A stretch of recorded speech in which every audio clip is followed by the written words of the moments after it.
ओम नमो Narayan. United global peace foundation, United consciousness project self की तरफ से आप सभी का हार्दिक स्वागत है। दोस्तों, हम लोग रामचरितमानस सीरीज का अध्ययन कर रहे हैं।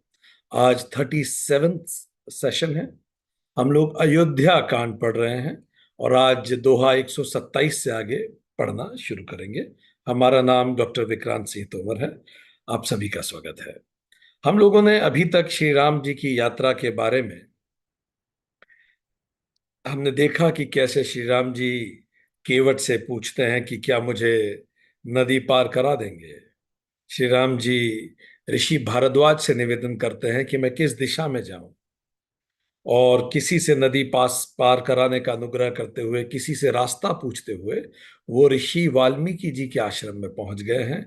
और अब वाल्मीकि जी से ये पूछ रहे हैं मैं कहाँ रहूं। तो इसके उत्तर में वाल्मीकि जी कहते हैं कि मैं आपको जरूर बताऊंगा आप कहाँ रहे हैं, पर इससे पहले आप मुझे ये बताइए कि क्या कोई ऐसी जगह है जहां आप नहीं रहते। और उन्होंने ये बात बिल्कुल बहुत वेदांत की गहरी जो दर्शन है उस आधार पे कही कि सृष्टि के एक एक कण में ब्रह्म का निवास है। तो उन्होंने कहा कि क्या कोई ऐसी जगह अस्तित्व में भी है जहां आप नहीं रहते। पर ठीक है, आपके इस अवतार को कहाँ रहना है वो जरूर मैं आपको बता देता हूं। सो अब कहाँ भगवान रहते हैं, इसका उत्तर वाल्मीकि जी राम जी को बता रहे हैं कि कहाँ आप रह सकते हैं। It is an amazing journey. And इसके बाद it will be followed by a question here that will help us to understand it further deeper. So अपना कागज पेन भी तैयार रखिएगा। वाल्मीकि जी राम जी को बता रहे हैं कि आपको कहाँ रहना चाहिए, ईश्वर कहाँ रहता है। हम सब चाहते हैं कि हमारे हृदय में वो जो ईश्वर है वो जागृत रहे। तो ईश्वर किस प्रकार के हृदय में जागृत रहता है। सृष्टि का हर जर्रा जर्रा चेतन से बना है, ब्रह्म से ही बना है। पर कहाँ वो ईश्वर चेतन हो जाता है, जागृत हो जाता है, और कहाँ वो ईश्वर प्रसुप्त रहता है हमारे अंदर। सो कहाँ वो ईश्वर जागृत होता है, उसकी हम बात करने जा रहे हैं। क्या हमारे हृदय में ईश्वर जागृत रूप में निवास करते हैं? इस प्रश्न का उत्तर वाल्मीकि जी हम सबको देंगे। इसको सुनते समय अपने अंदर आकलन करते जाइए। 54 पॉइंटर्स वाल्मीकि जी बताने वाले हैं, 54 पॉइंटर्स। 54 पॉइंटर्स में हमें आइडेंटिफाई करना है कि हमारे अंदर क्या चल रहा है। बाद में it will be followed by question here. Let's go through it. Valmiki ji क्या बताते हैं, आगे बढ़े। सुनहु राम अब कहूं निकेता, वो कह रहे हैं अब मैं तुम्हें वो जगह बताता हूं जहां बसहु सिंह लखन समेता, जिनके श्रवण समुद्र समाना, कथा तुम्हारी सुभग सरिनाना। हे राम जी, अब मैं आपको जगह बताता हूं जहां आप सीता जी और लक्ष्मण जी के समेत निवास कीजिए। तो पहली वो जगह कौन सी है? ऐसा व्यक्ति जिसके कान समुद्र की भांति आपकी सुंदर कथा रूपी अनेक सुंदर नदियों से सुसज्जित है। भर ही निरंतर होई न पूरे, तिनके हिय तुम कहो ग्रह रूरे। लोचन चातक जिन्ह कर राखे, रही दरस जलधर अभिलाषे। तो वो बता रहे हैं कि आपको कैसी जगह रहना चाहिए। पहली जगह तो वो जिनके कान निरंतर सत्य की कथा सुनते रहते हैं। तो क्या हमारे कान हर सप्ताह, हर रेगुलरली, नियमित रूप से सत्य की कथा सुनते हैं? अगर सुनते हैं तो हमारे अंदर का हृदय और पवित्र होता है और परमात्मा उसमें जागृत होता है। हम पहले भी कहते हैं एक जानवर तक खराब जगह नहीं बैठता, तो हम तो स्वयं परमात्मा को अपने अंदर विराजित रखना चाहते हैं। तो निश्चित तौर पे हमें भी अपने हृदय को इतना शुद्ध करना होगा कि उसके बैठने योग्य ये बन सके। तो उस शुद्धता की क्या परिभाषा है? पहला, जिसके कान लगातार ईश्वर की कथा सुनते हैं। जब इस कथा को सुनते हैं तो स्वतः कंtemplate करते हैं, और कंtemplation से अंदर पवित्रता आती है। जिनके कान परमात्मा की कथा से भरते रहते हैं पर कभी तृप्त नहीं होते, उनके हृदय आपके लिए बड़ा सुंदर घर है भगवान, आप वहां रुकिए। जिन्होंने अपने नेत्रों को चातक बना रखा है, जो आपके दर्शन रूपी मेघ के लिए सदा लालायित रहते हैं, जिनकी आंखें हर तरफ आपको देखती है। क्या हमारी आंखें हर तरफ हर जीव में ईश्वर को देखती है?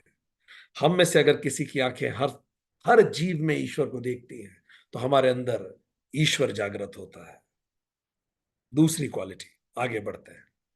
These are some virtues that will make us eligible to have divine manifested in us.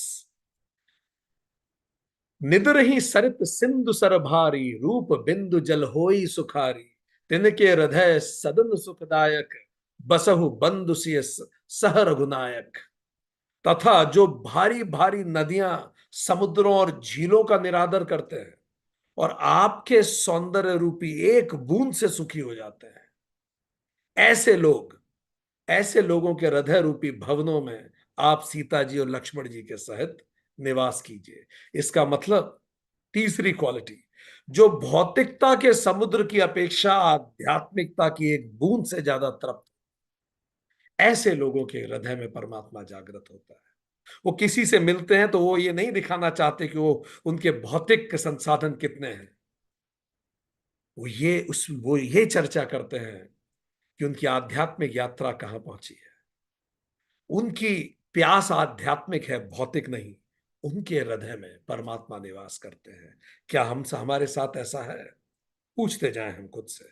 चौथी क्वालिटी अब आगे बता रहे हैं। जसु तुम्हार मानस बिमल, हंसिनी जिहा जासु, मुक्ताहल गुन गुन, चुनई राम बसो ही तासु। जे आपके यश रूपी निर्मल मान सरोवर में जिनकी जिह्वा हंसिनी बनी हुई है, आपके गुण समूह रूपी मोतियों को चुपती रहती है, हे राम, आप उनके हृदय में बसिए। चौथी क्वालिटी, क्या आप हमेशा सत्य, ईश्वर और आध्यात्मिकता का गुणगान करते हैं अपने मुख से? यदि आप हमेशा अपने मुख से आध्यात्मिकता, ईश्वर और सत्य का वाचन करते हैं, तो निश्चित तौर पे परमात्मा आपके हृदय में बसेगा, बसता है। चौथा, अपने आप को अंक भी देते जाइए। आप चाहें तो हम चारों क्वेश्चन फिर से रिपीट कर दें, फिर आप स्कोर कर लीजिएगा। 10 में से स्कोर देने हैं आप। जितना आप वैसे खुद को पाते हैं उतने अधिक स्कोर, और जितने नहीं पाते उतने कम स्कोर। पहला क्या था? जिसके कर्ण निरंतर ईश्वर की कथा सुनते रहते। क्या आप रेगुलरली ईश्वर की कथा सुनते रहते हैं चित्त लगा के? अगर हां तो अंक ज्यादा दीजिए, नहीं तो अंक कम दीजिए, देते जाइए। दूसरा, जिनके नेत्र सभी जीवों में केवल ईश्वर को देखते हैं। क्या ऐसा है? आपके आसपास, आपकी छत के नीचे, आपके पड़ोसी में हर व्यक्ति जिससे आप मिलते हैं, आप उससे वैसे ही व्यवहार करते हैं जैसे ईश्वर के प्रति आपका व्यवहार होना चाहिए। अगर आपके नेत्र सब में ईश्वर को देखते हैं तो आपके हृदय में ईश्वर का वास होता है, अंक दे दीजिए। तीसरा, जो भौतिकता के समुद्र की अपेक्षा आध्यात्मिकता की एक बूंद से ज्यादा तृप्त होता है, जिनके जीवन की सफलता का आधार ही यह है कि वो आध्यात्मिक रूप से कैसी प्रगति कर रहे हैं। भौतिक अचीवमेंट्स उनके लिए बहुत मैटर नहीं करते, ना उससे बहुत खुश होते हैं, ना बहुत दुखी, पर आध्यात्मिक प्रगति उनका चिंता का विषय रहती है। तीसरा। चौथा, जो अपने मुख से सदा ईश्वर का गुणगान करते हैं, सत्य का गुणगान करते हैं, और जब भी किसी से मिलते हैं वो आध्यात्मिक विषयों पर चर्चाएं करते हैं। वो हमेशा लोगों से बात करते हैं कि ट्रुथ क्या है, ईश्वर का गुणगान करना यही है। ठीक, सत्य क्या है, इस ड्रामे के ऊपर क्या है? अगर ऐसा है तो आपके हृदय में ईश्वर का वास। आगे बढ़ेंगे। प्रभु प्रसाद सुचि सुभग सुभाषा, अंक भी देते जाइएगा। प्रभु प्रसाद सुचि सुभग सुबासा, सादर जासु लई नितिनासा, तुम ही निवेदित भोजन करही, प्रभु प्रसाद पट भूषण दरही।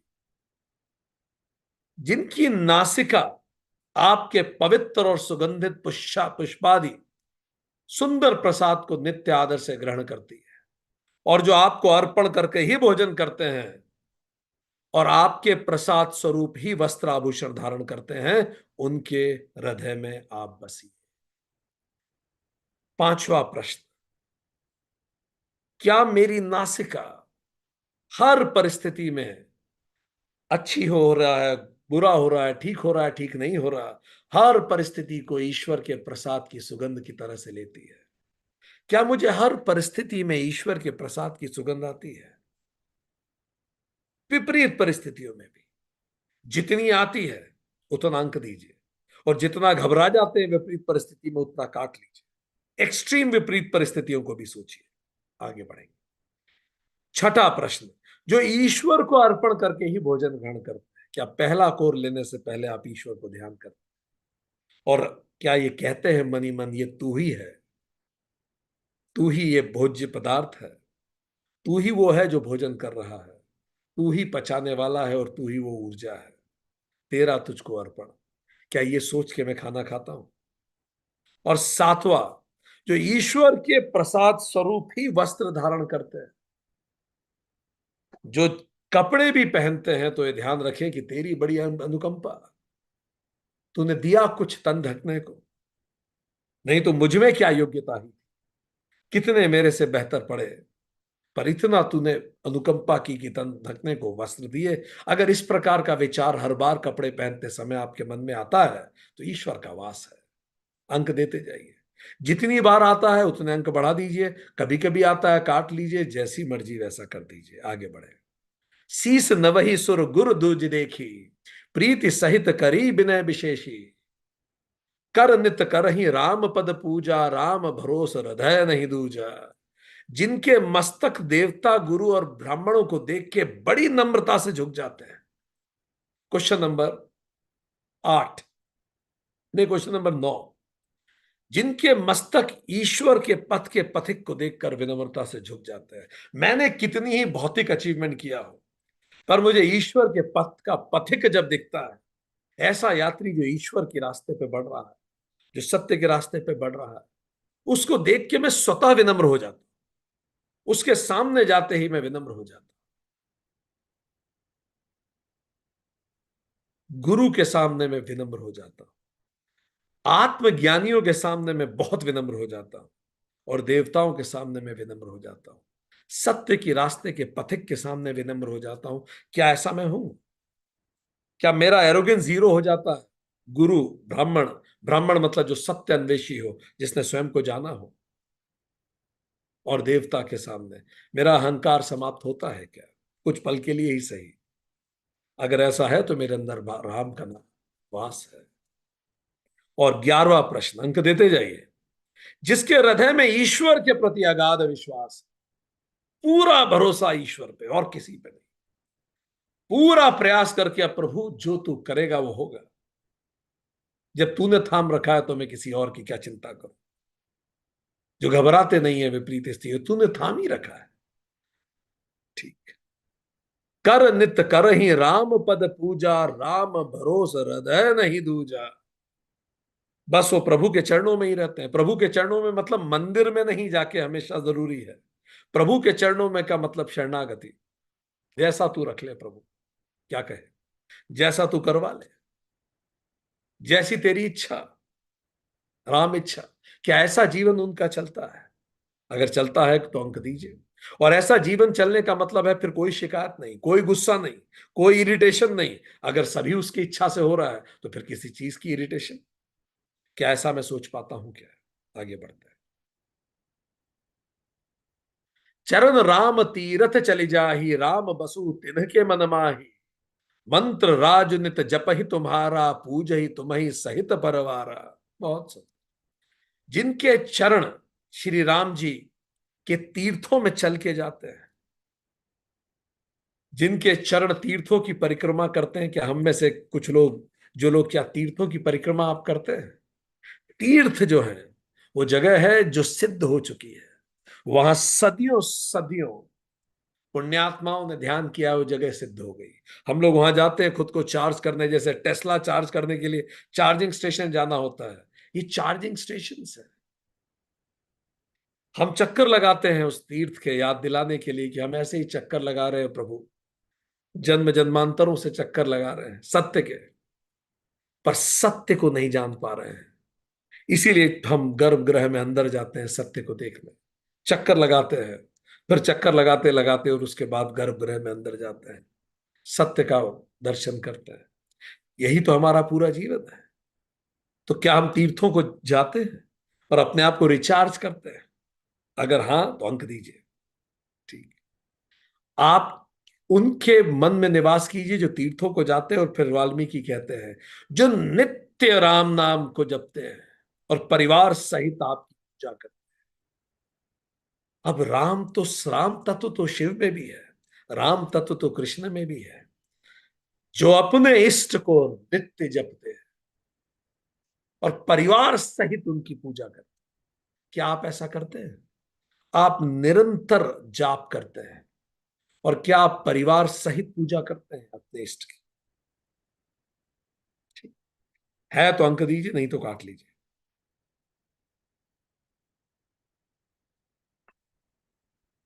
आगे बढ़ते हैं। तर्पण होम करही विधि नाना, विप्र जेवाई देही बहुदाना, तुम्हें जे अधिक गुरहि जे जानी, सकल भाय से वही सनमान। जो अनेकों प्रकार से तर्पण और हवन करते हैं, जो ब्राह्मणों को भोजन करा के बहुत दान देते हैं, और जो गुरु को हृदय में आपसे भी अधिक जानकर सर्वभाव से सम्मान करके उनकी सेवा करते हैं, ऐसे लोगों के हृदय में आप वास कीजिए। वाल्मीकि जी कह रहे हैं जो अनेक प्रकार से हवन करते, जो ईश्वर को समर्पित यज्ञ हवन और तर्पण करते हैं, क्या हम करते हैं? यज्ञ का अर्थ है सात्विक कार्य। हवन में अगर आप फिजिकल यज्ञ नहीं कर रहे हैं, यज्ञ की वेदी बना के, तो क्या आपने अपने जीवन को यज्ञ बना रखा है? सात्विक कार्य करते हैं और क्या उसमें हवि देते हैं अपने कर्मों की? क्या उसमें नियमित रूप से तर्पण करते हैं, दान करते हैं? अगर कर रहे हैं तो प्रभु आपके अंदर वास करते हैं। 15वां प्रश्न, ये 14वां था, अंक दीजिए खुद को। 15th क्वेश्चन, जो सात्विक लोगों को भोजन कराते हैं, ब्राह्मणों को भोजन कराते हैं, क्या आप सात्विक लोगों को भोजन कराते हैं?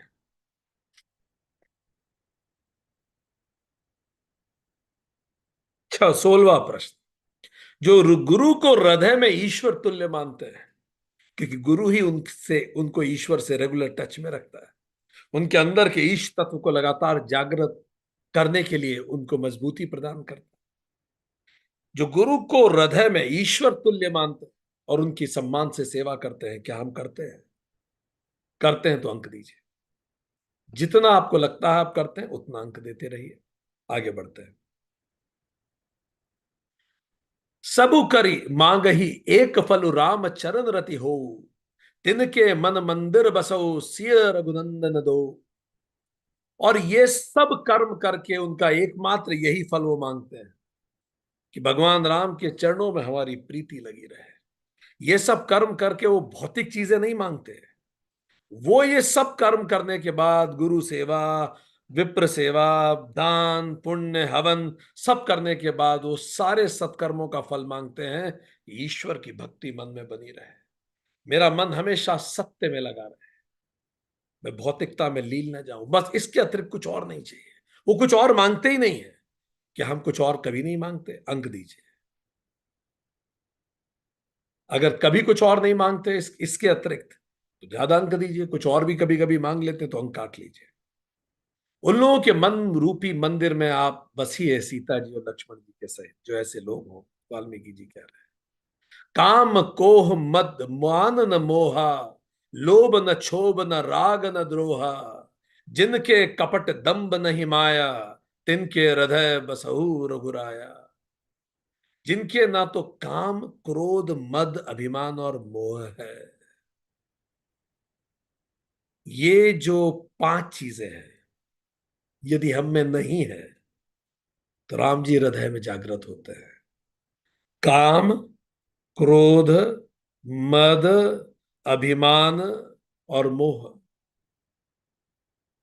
ये पांचों चीजें अपने अंदर इवेल्युएट कीजिए और अंक दीजिए। बड़ा प्रश्न है ये। 10 में से कितने अंक देंगे आप?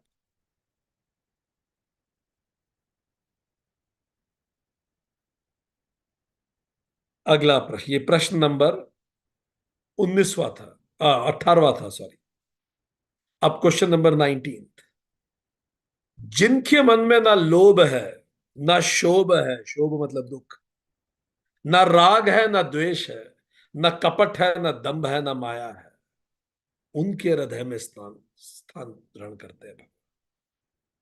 7 चीजें और, न लोभ, न शोभ, न राग, न द्वेष, न कपट, न दंभ, न माया। ये पांचों नहीं है तो प्रभु जागृत है। और ये पांच, ये सातों जितने हैं उतने प्रभु संकीर्ण हो गए हमारे अंदर। ये 19वां प्रश्न था। आगे बढ़ते हैं, अंक देते जाइए। सबके प्रिय, सबके हितकारी, सुख दुख सरिस प्रशंसागारी, कहीं सत्य प्रिय बचन बिचारी, जागत सोवत सरन तुम्हारी। अगला प्रश्न, उप, अगला प्रश्न यह है, जो सबका हित करने वाले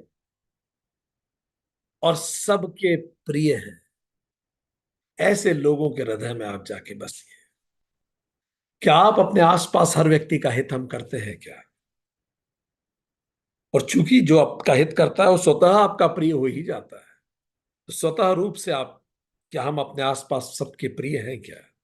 और हम सबका हित करते हैं क्या? अगर ऐसा है कि हम सबका हित कर रहे हैं, जो जो हमारी क्षमता है, तो अंक दीजिए। ठीक, दीजिए, बहुत अच्छा। जिन्हें दुख और सुख समान है, क्या मुझे दुख और सुख समान है? मैं दुख और सुख में समान सद्भाव रह पाता हूं तो ज्यादा अंक दीजिए, नहीं तो कम अंक दीजिए। यह है क्वेश्चन नंबर 21।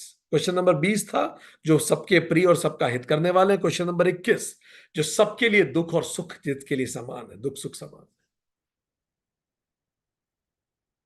ठीक, अगला प्रश्न, जिनके लिए प्रशंसा और निंदा समान है। क्वेश्चन नंबर 22 है, क्या जब हमारी कोई प्रशंसा करता है या कोई निंदा करता है तो हम संभाव रहते हैं क्या? क्योंकि अगर सत्य हम जानते हैं तो फिर हम संभाव ही रहेंगे। बहुत अच्छा।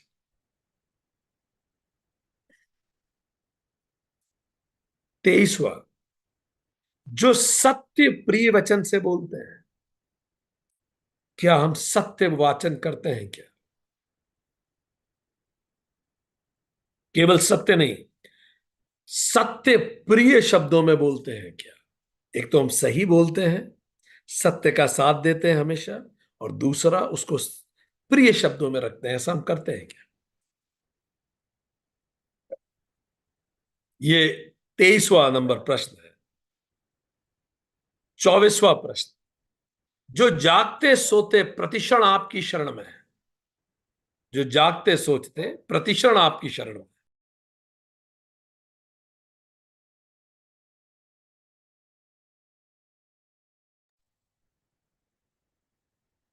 अंक दीजिए। क्या हम प्रतिक्षण प्रभु की शरण में खुद को पाते हैं? पूर्ण शरणागति। अगला, आगे बढ़ते हैं। ये क्वेश्चन नंबर 24 था। तुम ही छाड़ी गति दूसरी नाही, राम बसु तिन्ह के मन माही, जननी सम जान ही पर नारी, धनु पराव विषते विष भारी। जो केवल आप, क्वेश्चन नंबर 25, जो केवल आपको ही अपना लक्ष्य मानते हैं, आदर्श मानते हैं, उनके जीवन का लक्ष्य और कुछ भी नहीं है स्वात्मा भूति के अलावा, अपने अंदर के राम को जानने के अलावा, जिनके जीवन में और कोई लक्ष्य नहीं है। क्वेश्चन नंबर 25, क्या हम केवल स्वात्माभूति को ही अपना लक्ष्य मानते हैं, स्वात्मानुभूति? 26, जो पराई स्त्री को माता समान मानते हैं,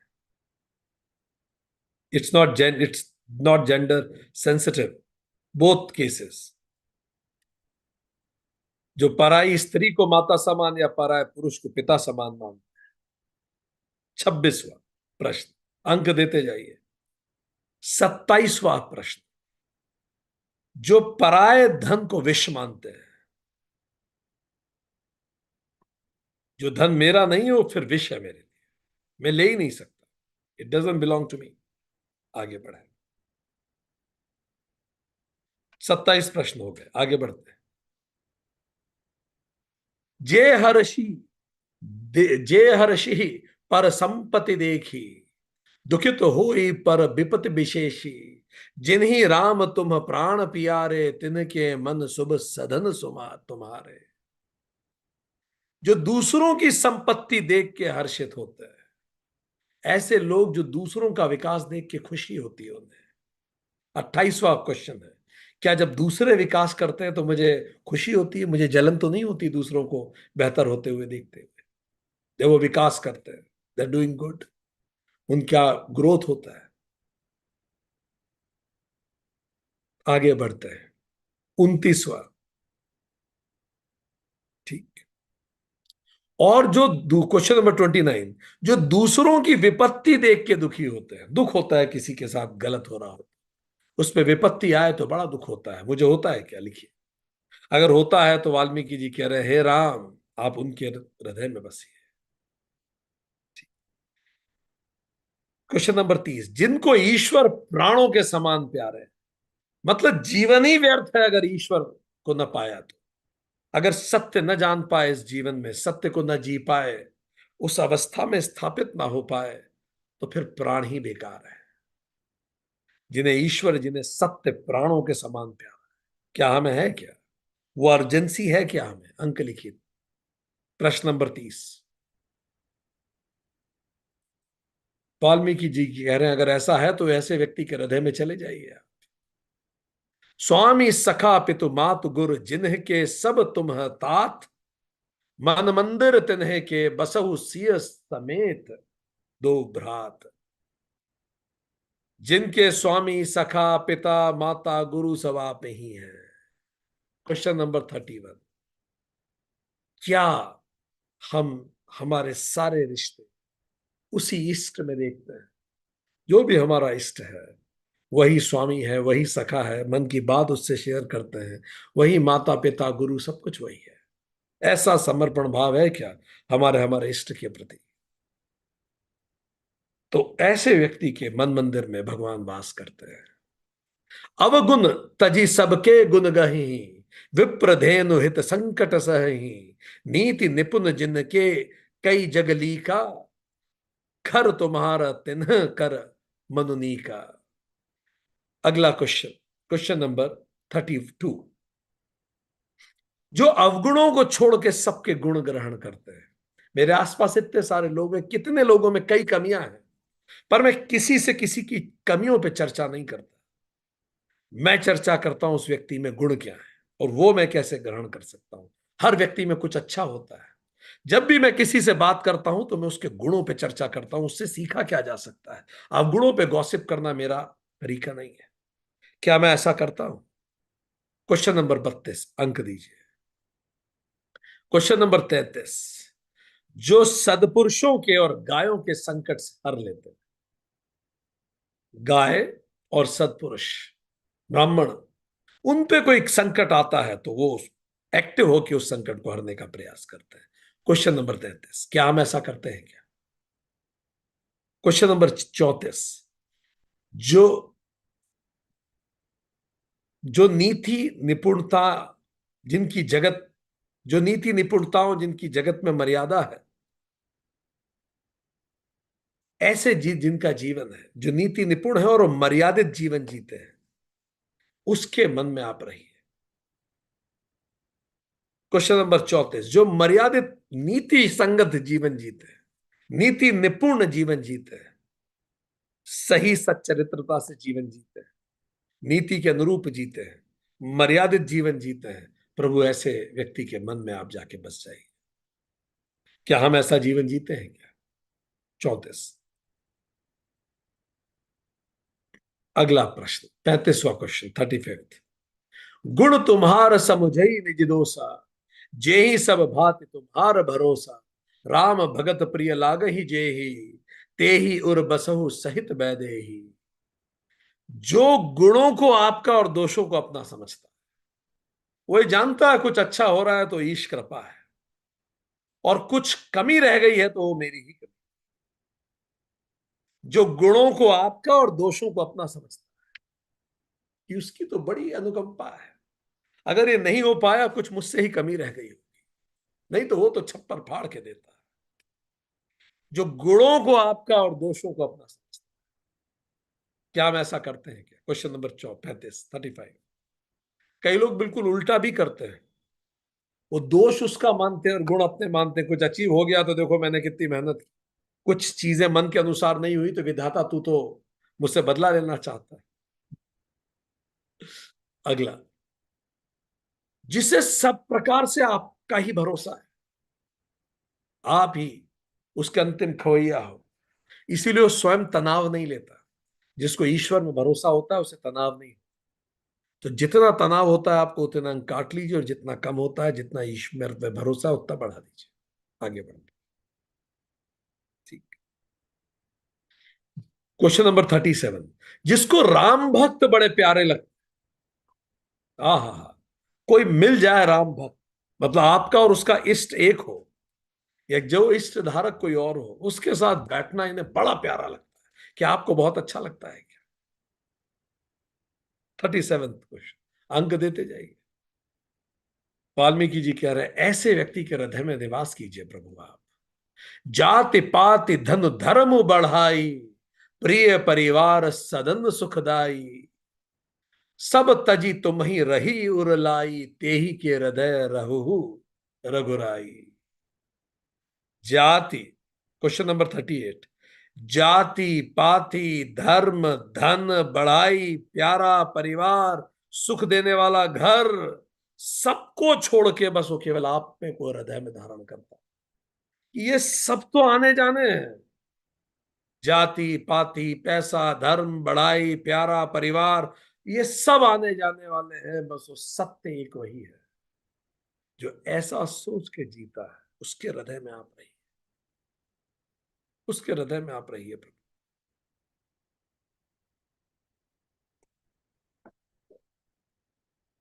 सरगु नरकु अप बरगु समाना, जह तह देख धरे धनुबाना। कर्म बचन मन राउर चेरा, राम करहु ते ही के उरडेरा। जिसकी नजर में स्वर्ग नरक और मोक्ष एक समान है, क्योंकि वो हर जगह आपको ही तो धनुष बाण धारण किए हुए देखता है। स्वर्ग नरक मोक्ष ये सब चीजें हैं, वास्तव में आपके अंदर ही तो समाती हैं। तो जो स्वयं आप में समाया हुआ है, उसे स्वर्ग नरक मोक्ष से कोई फर्क नहीं पड़ता। तो क्या हम हर समय सत्य में समाये रहते हैं? क्या जीवन को ऐसे देखते हैं जैसे पारमार्थिक सत्य को देखा जाना चाहिए?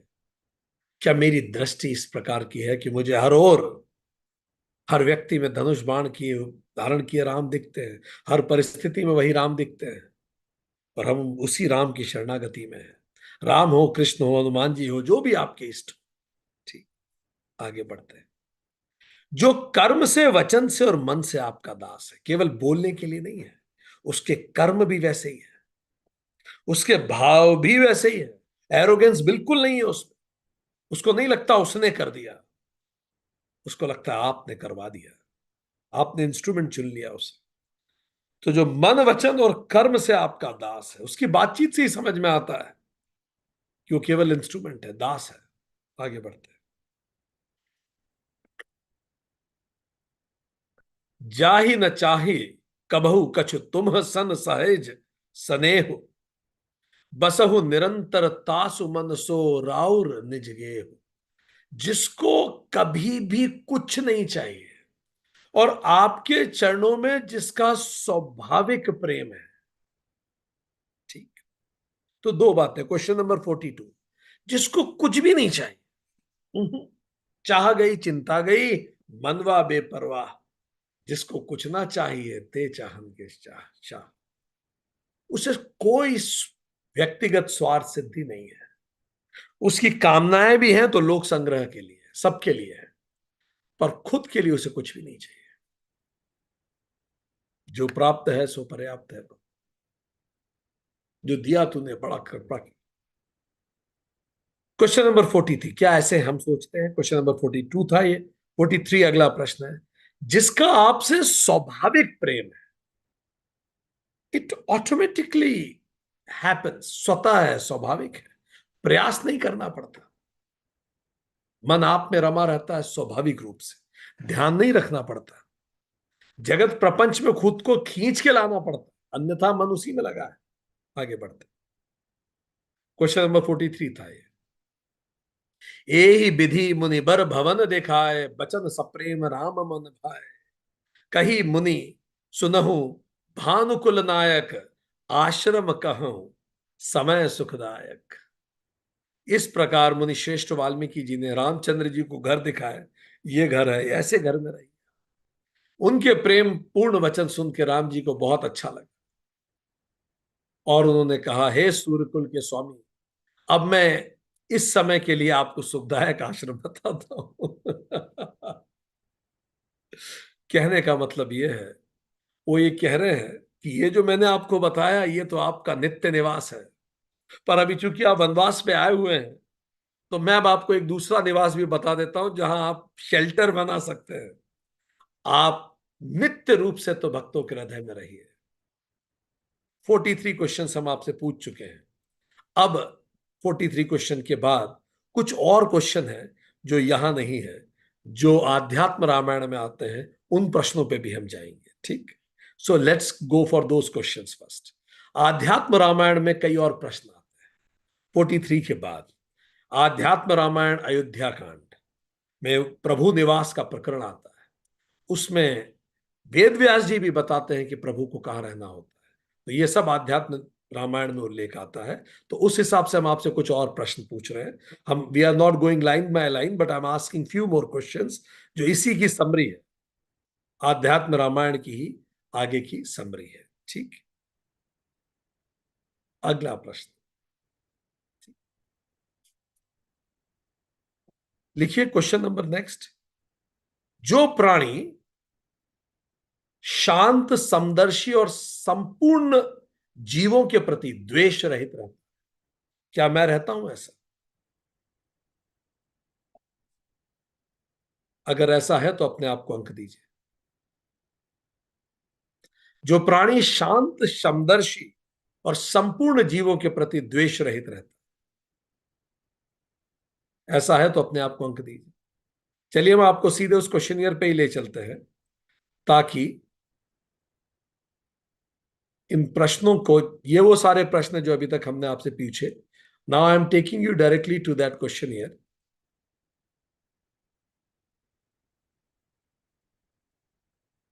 आप चेक भी कर सकते हैं आपने किन किन प्रश्नों के उत्तर दे दिए हैं।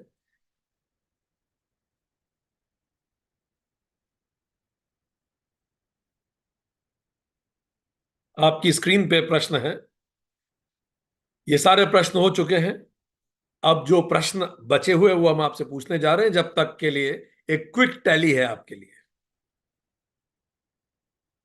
ये वो सारे प्रश्न हैं जो इस प्रकरण में आते हैं, जो आपकी स्क्रीन पे हम दिखा रहे हैं, पर हम जिस प्रश्न पे हमने छोड़ा था उसके आगे हम आपसे अभी पूछना शुरू करेंगे। आप उसके लिए निश्चिंत रहिए। ठीक, तो हमने देखा कि यहां तक अब हम लोग बात कर चुके थे, यहां तक के जितने प्रश्न थे क्वेश्चन नंबर 43 तक के, ये सब रामचरितमानस में उल्लेख आते हैं। ठीक, उसके आगे के प्रश्न हम लेने वाले हैं आध्यात्म रामायण से। ठीक है, चलिए 43 के बाद के प्रश्न आध्यात्म रामायण से। 44 कौन सा है हमने पूछा आपसे? 44 है, जो प्राणी शांत, समदर्शी और संपूर्ण जीवों के प्रति द्वेष रहित है, क्या हम ऐसे हैं? अंक दीजिए। 45th क्वेश्चन, जो निर्द्वंद और निष्प्रह है। निर्द्वंद मतलब जिसका मन पेंडुलम की तरह इधर उधर नहीं जाता, और निष्प्रह मतलब जो चीजों से अटैच नहीं हो जाता, चिपक नहीं जाता। क्या हम ऐसे हैं? स्थिर, स्थित प्रज्ञ रहते हैं, या पेंडुलम की तरह कभी मन ऐसा होता है कभी मन वैसा होता है, मूड स्विंग्स बहुत होते हैं। निष्प्रह, अटैचमेंट भौतिकता से। जितना कम उतने अधिक अंक दीजिए, और जितना अधिक होता है मूड स्विंग उतने अंक काट लीजिए। आगे बढ़ते हैं। क्वेश्चन नंबर 46, ये सब आध्यात्म रामायण से लिए गए हैं। अब जो आ रहे हैं 44 के बाद से, 46 क्वेश्चन, जो प्राणी आप पर मन और बुद्धि रखकर सदा संतुष्ट रहता है, क्या मैं सदा संतुष्ट रहता हूं हर स्थिति में, कि मन में असंतोष बना रहता है? अंक दीजिए। 47, जो अपने संपूर्ण कर्मों को आपको समर्पित करता है, कि मेरे सारे कर्म आपको समर्पित। वो कर्म ही ऐसे करता है जो भगवान को समर्पित करने योग्य हो, नहीं तो कैसे समर्पित करें? तो जितने कर्म हम ऐसे करते हैं जो भगवान को समर्पित करने योग्य हैं, उतने अंक दे दीजिए, और जितने वैसे नहीं करते उतने काट लीजिए। 48वां प्रश्न, यह अखिल जगत प्रपंच माया मात्र है, जो ऐसा निश्चय कर कर आपका भजन करता है, उसके हृदय में बसी है। क्या मैं हर पल ये ध्यान रखता हूं कि ये पूरा जगत माया है, और ऐसे ही मैं जीता हूं क्या? अंक दीजिए। अगर ऐसे जीता हूं तो भौतिकता मुझे बहुत ज्यादा तनाव में नहीं डालेगी, ज्यादा परेशान नहीं करेगी। 49th क्वेश्चन, जो षड विकार, जो शरीर में 6 विकार है, जन्म लेता है, शरीर बढ़ता है, बड़ा होता है, टूटता है, नाश होता है, क्षय होता है उसका, कुछ शरीर में ही देखता है, आत्मा में नहीं। उसे पता है कि बूढ़ा मैं नहीं हो रहा, वो वैसे ही जीता है। ये जो कुछ हो रहा है ये सब शरीर के साथ हो रहा है, इसे तो जाना ही है। जिसे मृत्यु का कोई भय नहीं है, क्योंकि ये तो जाना ही है। ये सारे परिवर्तन शरीर में हो रहे हैं, आत्मा में नहीं हो रहे, इसलिए वो निश्चिंत रहता है इस बारे में। अंक दीजिए, क्या मैं ऐसा करता हूं? 50th क्वेश्चन, 50th, जो भूख, तृष्णा, सुख, दुख, भय आदि सब प्राण और बुद्धि का विकार समझता है और स्वयं को सांसारिक धर्मों से निर्मुक्त मानता है, वो ये जानता है और इसी तरह से जीता है कि ये दुख, भय, ये सब जगत प्रपंच है। ये जो तृष्णा है, डिजायर्स है, ये मिल जाए, दुख हो रहा है नहीं मिला तो, इस चीज का डर, वो हो गया तो ये छूट ना जाए, ये सब इस बुद्धि का विकार है। आत्मा के स्तर पे ना तो कुछ मिलता है ना कुछ खोता है, इसीलिए वो बिल्कुल निर्मुक्त होकर जीता है। क्या मैं ऐसे निर्मुक्त होकर जी पाता हूं क्या? अंक दीजिए। 51st क्वेश्चन, जो निरंतर अभ्यास के द्वारा उसने अपने चित्त को हद कर लिया है, उसका मन उसके पूरी तरह से नियंत्रण में है। निरंतर अभ्यास से उसका मन पूरा नियंत्रित है। क्या ऐसा है क्या? क्या मेरा मन पूरा नियंत्रित है क्या?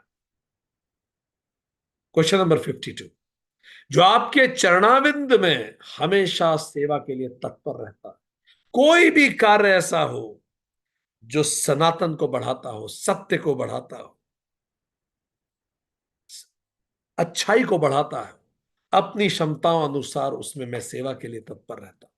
क्या ऐसा रहता है क्या? 53, आपके नाम संकीर्तन से जिसका पूरा क्लेश समाप्त हो गया है, उसका दुख जीरो है, किसी चीज का क्लेश नहीं है उसमें, बड़ा प्रसन्न रहता है, हर पल बड़ा खुश रहता है। क्या ऐसा है क्या? अंक दीजिए। आखिरी, जो समस्त भूतों के अंतःकरण में आपको देखता है,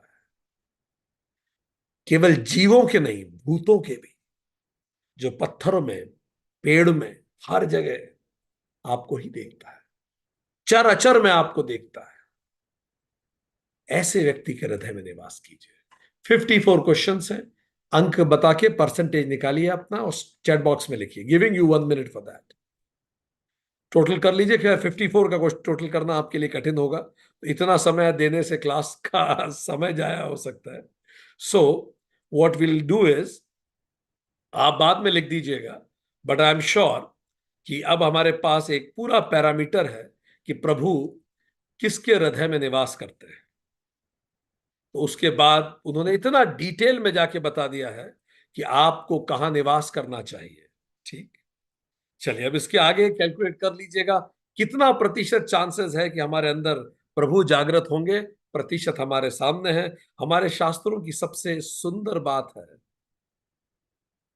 कि ये बिल्कुल हमें किसी भी मिसअंडरस्टैंडिंग में नहीं रहने देते।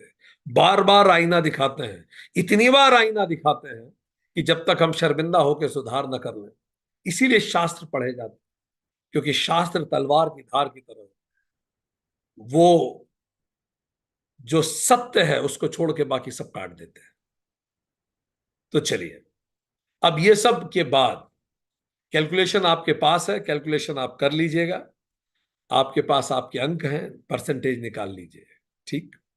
54 पैरामीटर्स रामायण देती है कि प्रभु किसके अंदर निवास करते हैं। ठीक।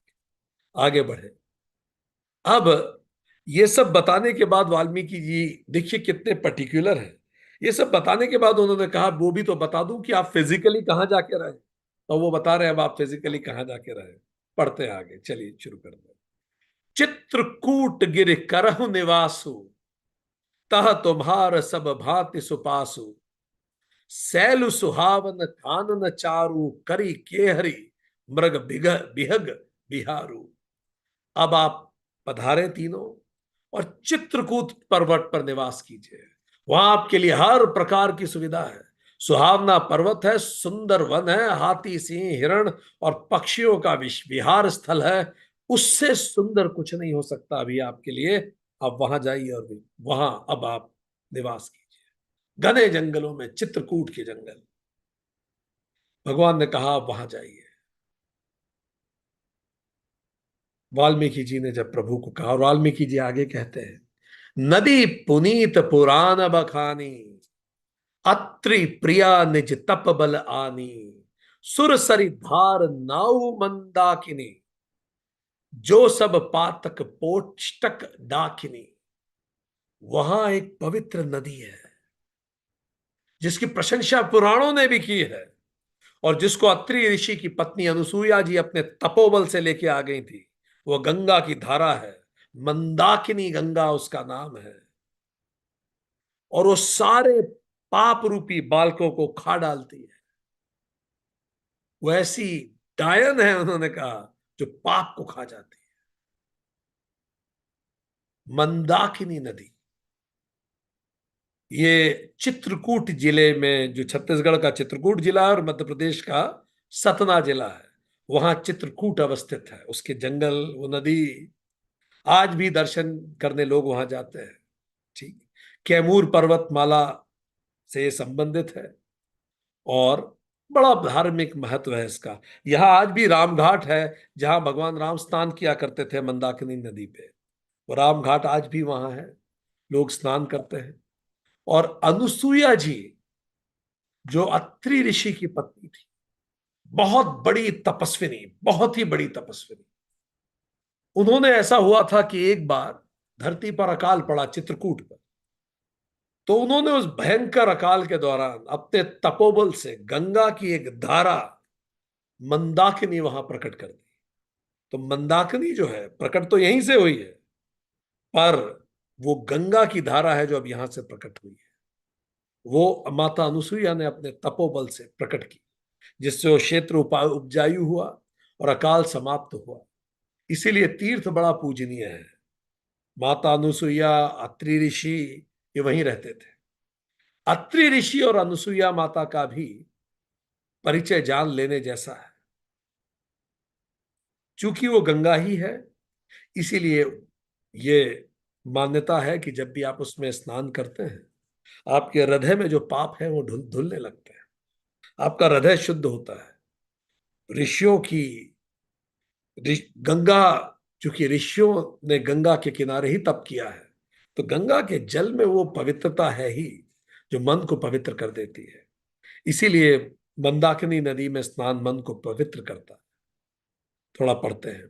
अत्रि आदि मुनि बर बस बहु बसही, करही जोग जप तप तन कसही, चलहु सफल श्रम सब कर करहु, राम देहु गौरव गिरि बरहु। जहां अत्रि ऋषि, ऐसे बहुत सारे श्रेष्ठ मुनि निवास करते हैं, वो चित्रकूट। ये ऋषि वहां जोग करते हैं, तप करते हैं, योग करते हैं और शरीर को कसते हैं। हे राम जी, आप वहां चलिए, उनके परिश्रम को सफल कीजिए और चित्रकूट को भी गौरव दीजिए। अब वहां निवास कीजिए। अत्रि ऋषि सप्त ऋषियों में से एक है।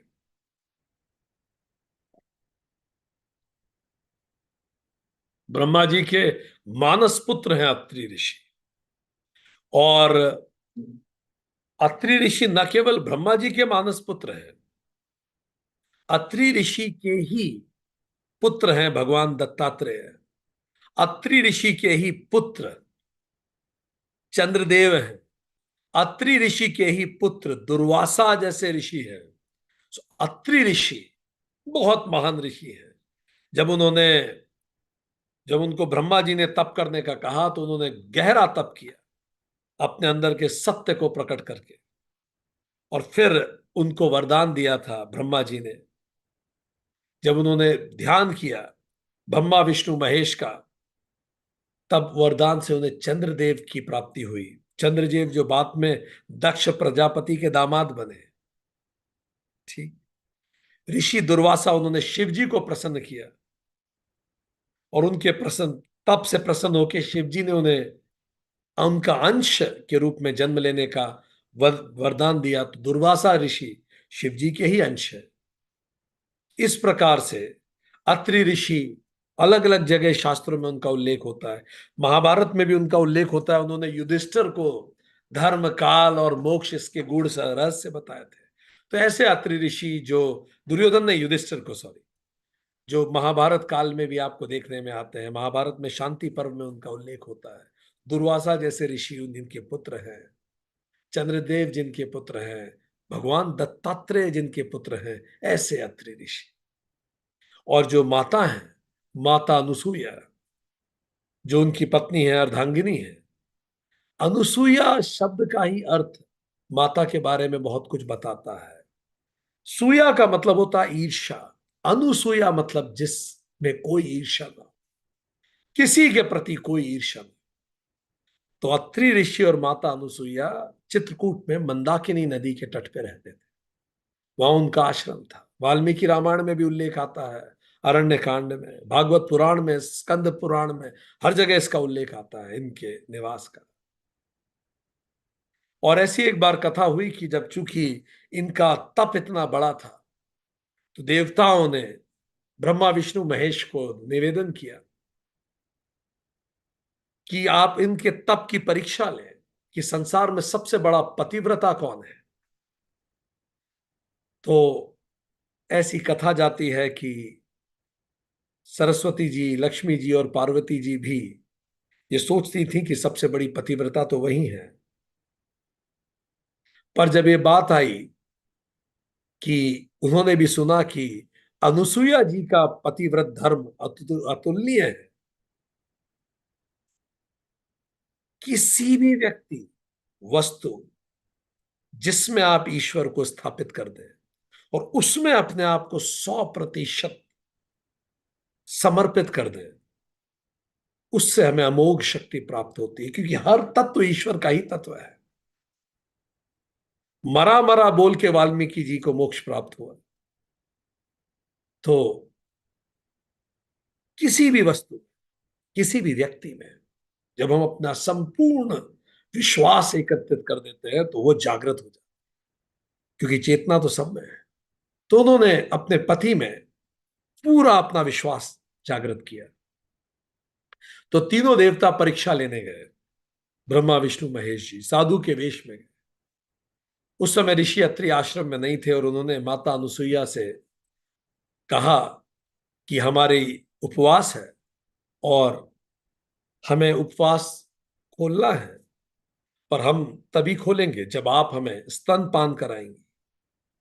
अब ये इतने बड़े संत बन के वहां पहुंचे थे। संत के द्वारा इस प्रकार की बात माता अपने गहरे ध्यान से उस पल ही जान गई कि ये सृष्टि के पिता हैं और मेरे पुत्र बनना चाहते हैं संभव। तो माता ने अपने तपोबल से तीनों को नवजात शिशु बना दिया। और नवजात शिशु बना के माता अनुसुईया ने, जैसे माँ अपने बच्चे को स्तनपान कराती है, तीनों को स्तनपान कराया। वो छोटे छोटे शिशु, वो धरती की पहली स्त्री रही होगी जिन्होंने ब्रह्मा विष्णु महेश तीनों को गोद में खिलाया है, माता अनुसुईया। ब्रह्मा विष्णु महेश जिसका स्तनपान करके बड़े हुए, ऐसी माता अनुसुईया। अब उनका इस कदर तप था कि वो जो ब्रह्मा विष्णु महेश तो रम ही गए, माता में ही रम गए। तो जब तीनों देवियों को पता लगा कि अब ये तो आएंगे ही नहीं फिर वापस, ये तो बच्चे ही हो गए, तो उन्होंने निवेदन किया, देवताओं ने निवेदन किया कि अब अपनी लीला समाप्त करें माता अनुसुईया, इनको मुक्त करें। हम सब समझ गए। तो माता अनुसुईया ने उन्हें कहा कि पर अब तो मुझे ही इनसे प्रेम हो गया, ऐसे बच्चे, अब तो मेरे ही मन में इनके प्रति लगाव है, यही तो सृष्टि नियंता है, ये शिशु तो मुझे चाहिए। तब आदि शक्ति ने उनको ये वरदान दिया कि हे माता, आपका जो पुत्र होगा उसमें ब्रह्मा विष्णु महेश तीनों की शक्तियां एक साथ विराजित होंगी।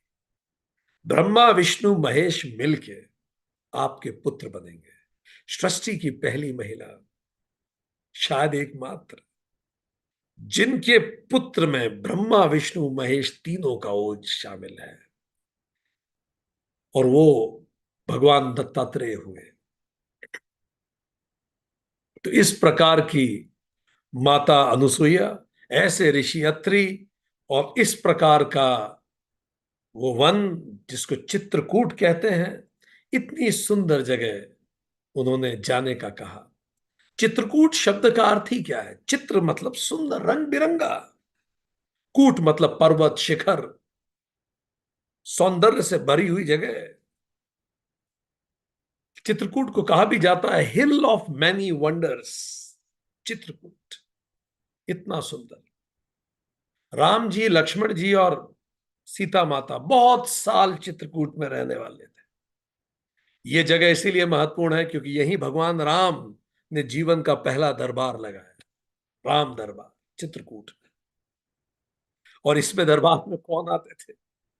सब लोग आते थे, भील, ट्राइबल्स वहां के, देवता ऋषि संत। राम जी तो जहां बैठे वही राम दरबार है। तो अभी भी चित्रकूट आप जाएं तो वहां गुफा है राम दरबार की, वहां राम दरबार लगा था वन में। राम जहां पहुंचे वही दरबार लगता है। ये वही जगह है जहां भी भरत आएंगे राम जी को मनाने, राम भरत मिलाप की जगह है। वही जगह है जहां माता रसोई बनाना शुरू किया था, माता ने वन में पहली बार, सीता रसोई। सब चीजों की सुंदर जगह चित्रकूट। आगे बढ़े। चित्रकूट महिमा अमित कही महामुनि गाई, आए नहाए सरित बरसिय समेत दो भाई। जब वाल्मीकि जी ने चित्रकूट की महिमा बताई कि ऋषियों ने अपने तप से इस स्थान को सिद्ध कर दिया है, आप जाइए, ये आपके अनुरूप स्थान है। तब सीता जी सहित दोनों भाई आए और उन्होंने मंदाकिनी नदी में फिर स्नान किया।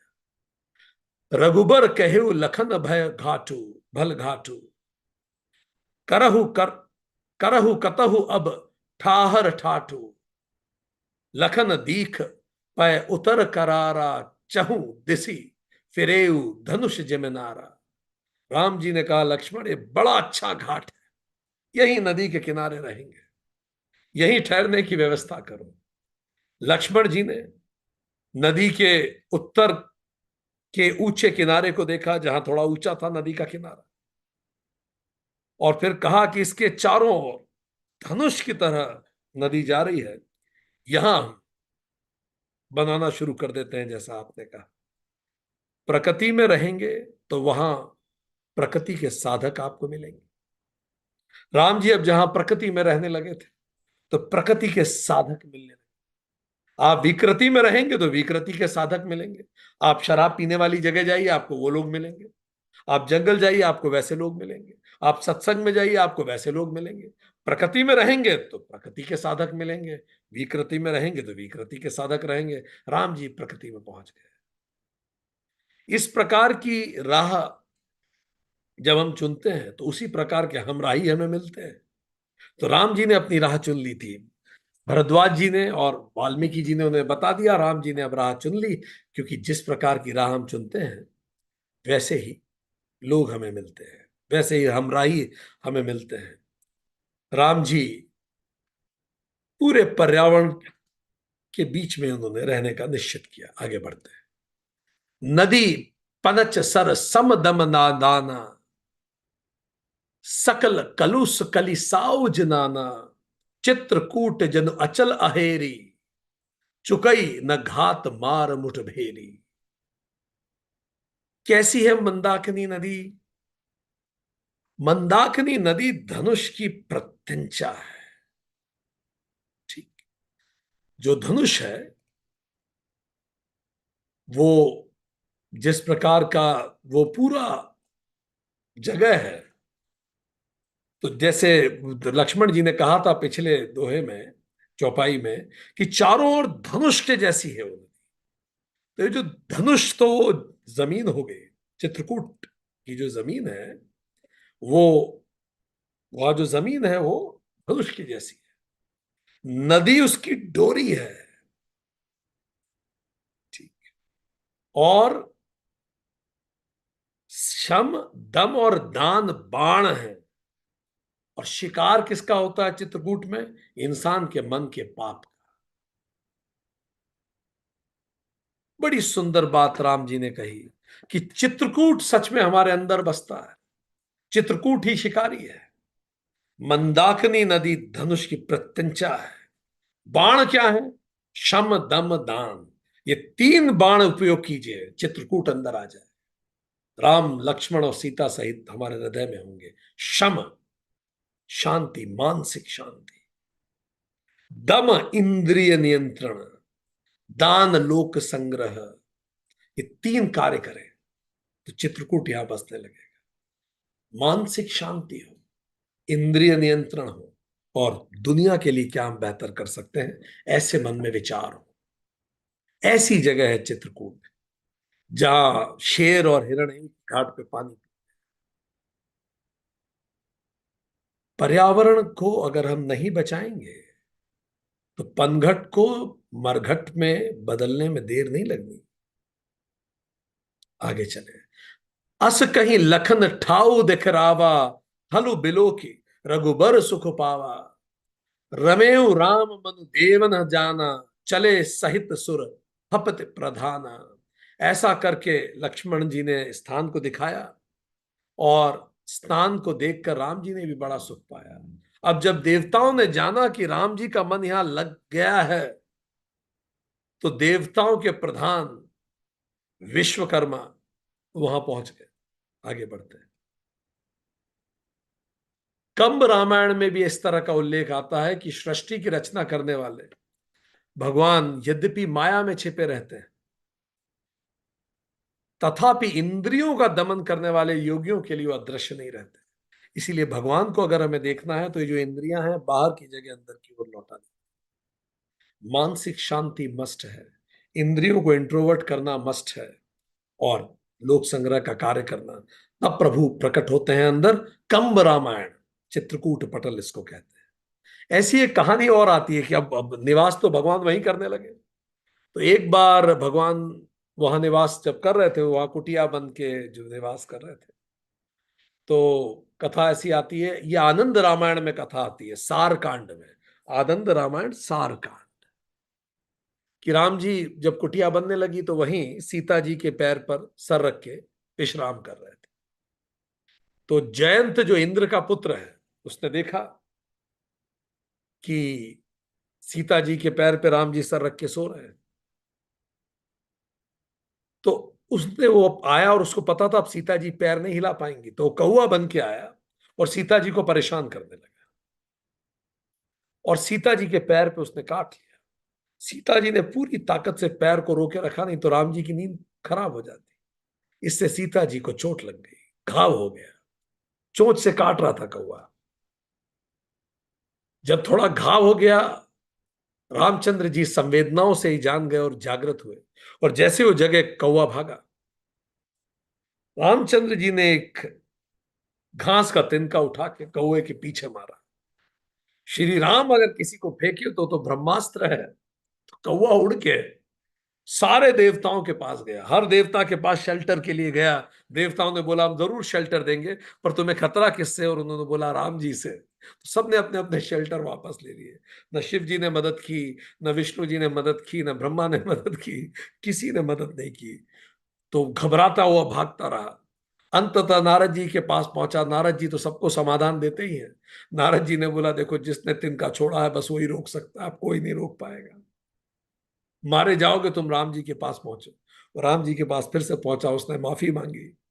तो राम जी ने बोला, निर्दोषों को अकारण ही कष्ट देना, और खास तौर पे मुश्किल में फंसे हुए किसी निर्दोष को कष्ट देना, ये तो बड़ा पाप है, इसका दंड तो तुम्हें भोगना पड़ेगा। पर ठीक है, तुम क्षमा प्रार्थी हो। तो उसकी एक आंख फोड़ दी उस तिनके से और उसको छोड़ दिया। सुंदर ऐसी कई कथाएं हैं। आनंद रामायण सार कांड में भी ऐसी कथाएं आती है। यदि किसी मुश्किल में फंसे हुए निर्दोष के साथ आप बुरा करेंगे तो प्रभु के दंड से आप तीनों लोक में नहीं बच सकते, संभव ही नहीं है। कुटिया बनने लगी भगवान की। कोल किरात बेश सब आए, रचे परन तरन सदन सुहाए, बरनी न जाई मंजु दुई साला, एक ललित लघु एक बिसाला। अब ये सारे देवता, विश्वामित्र जी सब भीलों के और आदिवासियों के वेश बना के आ गए और सुंदर पत्तों और घास से उनकी झोपड़ी बनाना, कुटिया बनाना शुरू की। ऐसे बनाई कि वर्णन नहीं किया जा सकता। उनमें से एक बड़ी कुटिया बनाई और एक छोटी कुटिया जो थोड़ी दूर थी, वो लक्ष्मण जी की थी, और राम जी की बड़ी कुटिया बना दी। लखन जान की सहित प्रभु राजत रुचिर निकेत, सोह मदनु मुनि भेष, जनु रति ऋतुराज समेत। लक्ष्मण जी, जानकी जी सहित प्रभु रामचंद्र जी सुंदर घास के पत्तों पर शोभायमान है, मानो कामदेव मुनि का वेश धार कर अपनी पत्नी रति के साथ वसंत ऋतु में वहां रह रहे हैं। देखिए, राम जी जहां भी जाते हैं लोग उनके अनुगामी हो ही जाते हैं। सब आगे, सब मदद करने आगे, बुलाया नहीं। सीख मिलती है, जहां भी आप जाते हैं आपके गुण ही आपके अनुगामी होते हैं। अपरिचित स्थानों पर आपका ज्ञान और आपका अच्छा व्यवहार ही आपका मित्र होता है। आपको हर जगह मित्र मिल जाएंगे अगर आप में ज्ञान है और आपका व्यवहार अच्छा है। जैसे राम जी को मिल गए। खास योग्यता घास के पत्तों पर भी सुंदर लगती है। राम जी घास के पत्तों पे सो रहे हैं, कितने सुंदर प्रतीत हो रहे हैं। योग्यता तो घास के पत्तों पर भी सुंदर लगती है, और अयोग्यता सोने की थाल पे भी कुरूप लगती है। इसलिए खुद में योग्यता बढ़ाएं। आगे बढ़ते हैं। अमर नाग किन्नर दिसिपाला, चित्रकूट आए ते ही काला, राम प्रणाम कीन सब काहू, मुदित देव लही लोचन लाहू। सब लोग आ रहे हैं, देवता, नाग, किन्नर, दिक्पाल, राम जी का अब दरबार लग रहा है। सब आ रहे हैं, प्रणाम कर रहे हैं, दर्शन कर रहे हैं। आगे सुनियो क्यों आ रहे हैं दर्शन के अतिरिक्त। बरसी सुमन कह देव समाजू, नाथ सनाथ भय अब हम आजू, करी बिनती दुख दुख दुसह सुनाए, हर्षित निज निज सदन सिधाए। सबने उनके दर्शन करके बोला, हम धन्य हुए, अब नाथ मिल गए हमें, ऐसा लग रहा है। देवता भी हैं, किन्नर हैं, नाग हैं, दिक्पाल हैं, सब लोग आए हैं वहां, आदिवासी हैं। सब विनती करके सबने अपने अपने दुख सुनाए। वो भगवान ने उनकी मेंटरिंग करी। तो राम जी वहां जंगल के मेंटोर हो गए हैं। जंगल में सब आके मेंटरिंग करवा रहे हैं। सब उनसे गाइडेंस ले रहे हैं। यहां से हमें समझ में आता है देवताओं को भी अज्ञान और अहंकार से संबंधित कष्ट होते हैं। ये देवता जो इंद्र, अग्नि, वायु, जितने भी देवता है स्वर्ग में, उन्हें तो पुनः जन्म लेना है। इनमें भी वो कष्ट होते हैं। ये मोक्ष प्राप्त नहीं हुए, जीवन मुक्त नहीं है। और दुखों से मुक्ति अज्ञान और अहंकार के परे ही संभव है। इसलिए सारे देवता आ रहे हैं और राम दरबार लग रहा, अपनी अपनी परेशानियां बता रहे हैं। चित्रकूट रघुनंदन छाए, समाचार सुनी सुनी मुनि आए, आवत देख मुदित मुनि वृंदा, किन्हीं दंडवत रघुकुल चंदा। राम जी चित्रकूट आ बसे हैं। यह समाचार सुन के सारे ऋषि मुनि वहां से आने लगे। चित्र राम दरबार लगने लगा। रघुकुल के चंद्रमा रामचंद्र जी ने मुनि मंडली को जब आते देखा तो उन्हें प्रणाम किया। मुनि रघुबर ही लाई उरले ही, सुफल होन हित आशीष दे। सिय सौमित्र राम छवि देख ही, साधन सकल सफल करी लेख ही। मुनि लोगों, मुनिगण रामचंद्र जी को हृदय से लगा रहे और उनको सफल होने का आशीर्वाद दे रहे हैं, और उनकी छवि देख के सोच रहे हैं हम भी सफल हो गए। राम जी कह रहे हैं मेरी यात्रा सफल हो, आशीर्वाद दीजिए। वो राम जी को आशीर्वाद देते देते सोच रहे हैं हमारी यात्रा सफल हो गई। राम जी कह रहे हैं मेरी यात्रा सफल हो, इसके लिए आशीर्वाद दीजिए। ऋषि आशीर्वाद दे रहे हैं और मनी मन हाथ जोड़ के कह रहे हैं हमारी यात्रा सफल हो गई। मुनि का देखिए, उनको कोई कष्ट नहीं है। मुनि का मन प्रसन्न रहता है। जिसका मन हर क्षण प्रसन्न रहे वही तो मुनि है। फिर आगे बढ़ते हैं।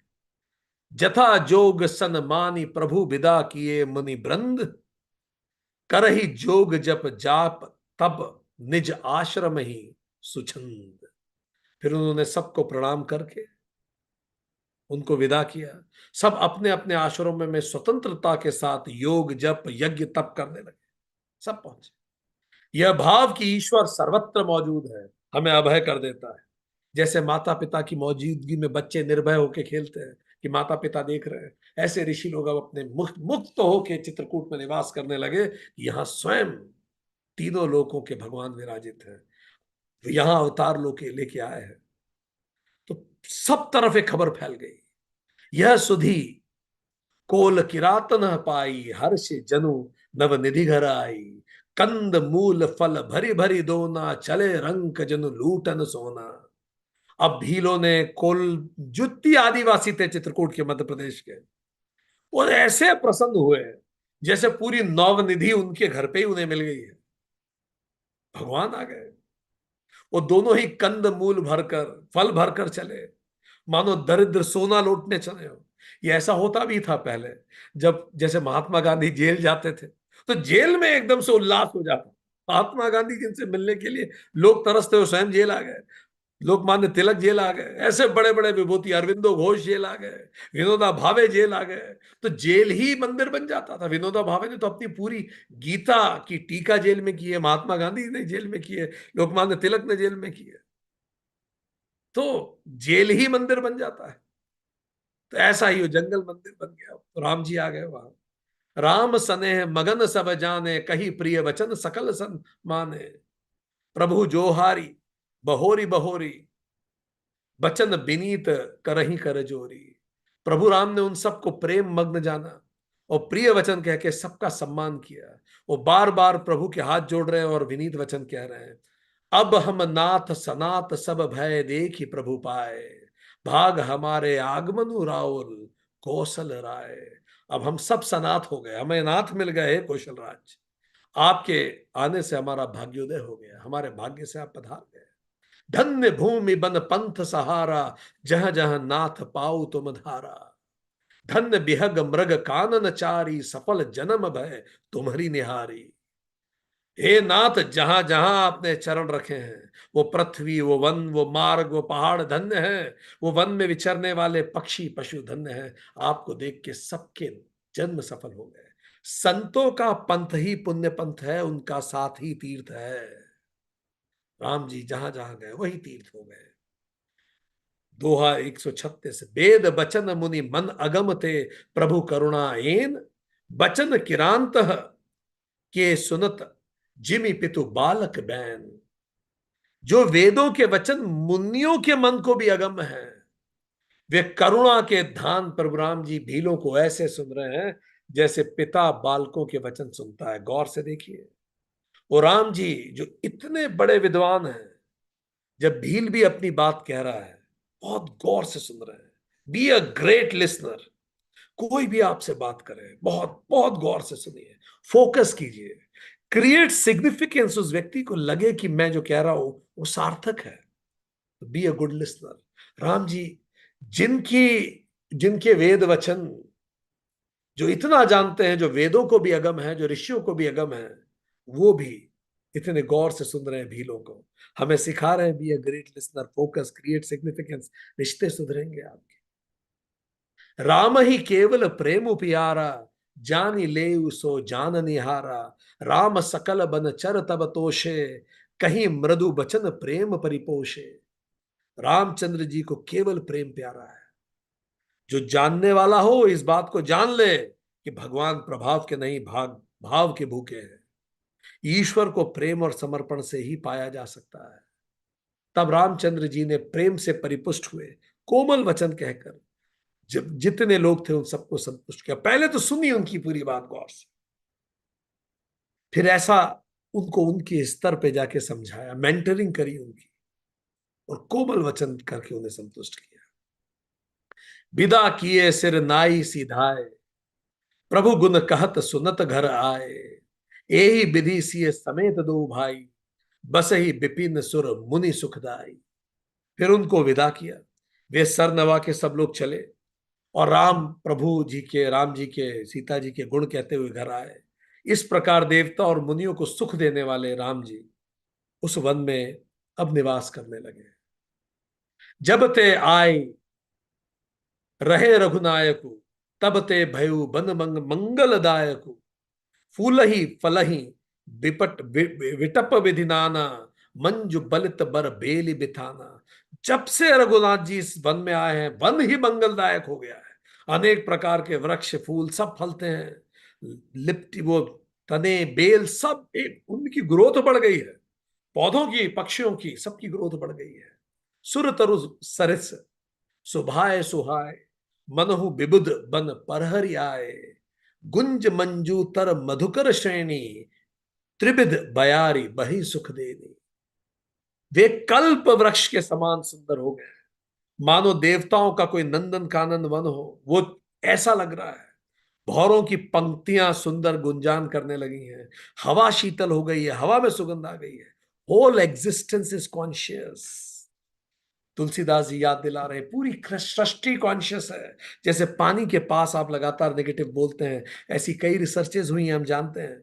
तो पानी चार्ज हो जाता है नेगेटिवली, उसके क्रिस्टल बदल जाते हैं। हम भी 70% पानी है। हमारे आसपास के वातावरण का असर हमारी मनोदशा पे गहराई से पड़ता है। इसीलिए राम जी जैसा पॉजिटिव व्यक्ति जहां आया, तो आसपास की प्रकृति तक पे उसका असर पड़ने लगा, जो वैज्ञानिक रूप से सत्य है। पड़ता है, पानी पे पड़ता है, पंच तत्वों पे पड़ता है। नील कंठ कल कंठ सुख चातक चक चकोर, भांति भांति बोल ही बेहग, श्रवण सुखद चित चोर। नीलकंठ कोयल तोते पपी है, चकवे चकोर, सब कानों को सुख देने वाली इतनी तरह की बोलियां बोलने लगे।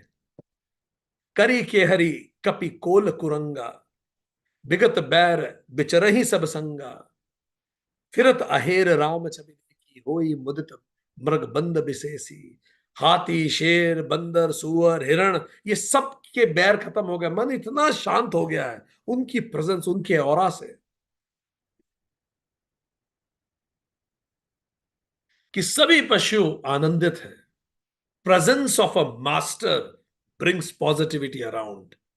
मास्टर की प्रेजेंस ही पॉजिटिविटी क्रिएट कर देती है। And this is happening.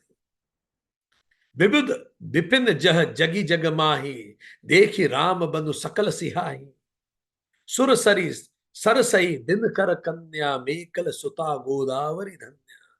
जंगल जगत में जहां तक वन है, सब अब ये सोच रहे हैं, गंगा सरस्वती सूर्य कुमारी यमुना नर्मदा गोदावरी, सब जितनी भी पुण्यमयी नदियां हैं, वो क्या सोच रही हैं? सर सर सब सर सिंधु नदी नद नाना, मंदाकिनी कर करहि बखाना। उदय अस्त गिरि अरु कैलासु, मंदर मेर सकल सुरबासु।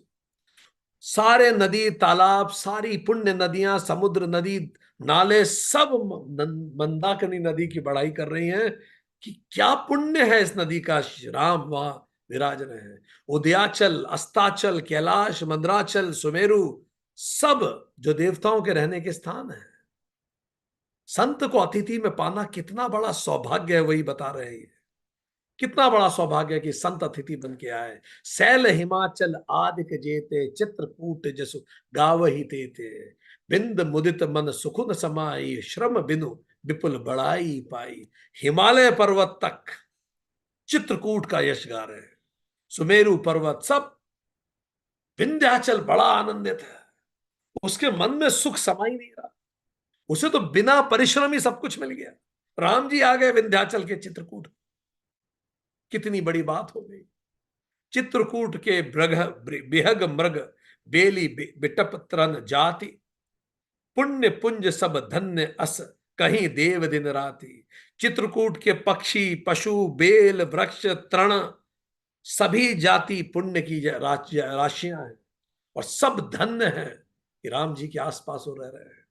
ऐसा सुन के सब प्रसन्न हो रहे हैं, ऐसा सोच के सभी सभी प्रसन्न हो रहे हैं। इसी प्रसन्नता के पल पे आज की बात यहीं रोकते हैं। हम भी प्रसन्न हो कि हम लोग भी राम जी की कहानी सुन रहे हैं, राम जी की कहानी पढ़ रहे हैं, और जैसे वहां के भंवरे पक्षी पौधे सब प्रसन्नचित हो गए, हम भी इसी प्रसन्नता से अपने जीवन को जिए, अपने अंदर राम तत्व को जागृत करें। इसी विचार के साथ आज के लिए इतना ही। और अब आप लोगों की बारी है, लिख डालिए आज के सेशन से आपने क्या सीखा। हम भी बताते हैं हमने आज के सेशन से क्या सीखा, और आज का सेशन हमें हमारे जीवन को बेहतर करने के लिए क्या लेसन्स ऑफ लाइफ देता है। चलिए, let me also share, you also start sharing. Fine, lessons for life क्या है। हमने 54 पॉइंटर्स देखे कि प्रभु किसके हृदय में निवास करता है। जब हम कहते हैं अपने हृदय को शुद्ध करो, तो क्या शुद्धता है, वो 54 पॉइंटर सब हमारे पास है। उन पे मंथन कीजिए, उन पे मेडिटेट कीजिए। ये हमने सीखा। प्रकृति में रहेंगे तो आपको वहां प्रकृति के साधक ही मिलेंगे, विकृति में रहेंगे तो विकृति के साधक मिलेंगे। जैसी राह आप चुनते हैं वैसा हम राही आप पाएंगे। यदि हमने पर्यावरण का ध्यान नहीं रखा तो पनघट मरघट में तब्दील हो जाएगा। चित्रकूट हमारे अंदर बसता है, चित्रकूट शिकारी है, मंदाकिनी धनुष की प्रत्यंचा है, शमदम दान प्राण है, समस्त पाप शिकार है, सृष्टि की रचना करने वाले भगवान यद्यपि माया में छिपे रहते हैं, पर इंद्रियों का जो दमन कर पाते हैं, उनके लिए वो अदृश्य नहीं हो सकते, उनसे छुप नहीं सकते भगवान। यदि आप मुश्किल में फंसे हुए किसी निर्दोष के साथ बुरा करेंगे, तो प्रभु के दंड से तीनों लोकों में आपको कोई नहीं बचा सकता। आप जहां भी जाते हैं आपके गुण आपके अनुगामी होते हैं। अपरिचित स्थानों में आपका ज्ञान और आपका व्यवहार ही मित्र होता है। योग्यता घास के, ये खास नहीं है, घास के पत्तों पर भी सुंदर लगती है, और अयोग्यता सोने की थाल पर भी कुरूप लगती है। देवताओं को भी अज्ञान और अहंकार संबंधित कष्ट होते हैं। दुखों से मुक्ति अज्ञान और अहंकार के परे ही संभव है। मुनि का मन सदा प्रसन्न रहता है। यह भाव कि ईश्वर सर्वत्र मौजूद है हमें अभय देता है, जैसे माता की मौजूदगी बच्चे को निर्भय होकर खेलते हैं। पुण्य संतों का पंथ ही पुण्य पंथ है, उनका साथ ही तीर्थ है। बी अ ग्रेट लिसनर, जैसे राम जी थे। Focus and create significance. भगवान प्रभाव नहीं भाव के भूखे हैं। ईश्वर को प्रेम और समर्पण से ही पाया जा सकता है। Whole existence is conscious. Water has memory, it gets charged with positivity and negativity, it feels around. We are also 70% of water. Positivity and negativity around us influences us also. Presence of master brings that positivity. संत को अतिथि के रूप में पाना बहुत बड़ा सौभाग्य है। आज के लिए इतना ही।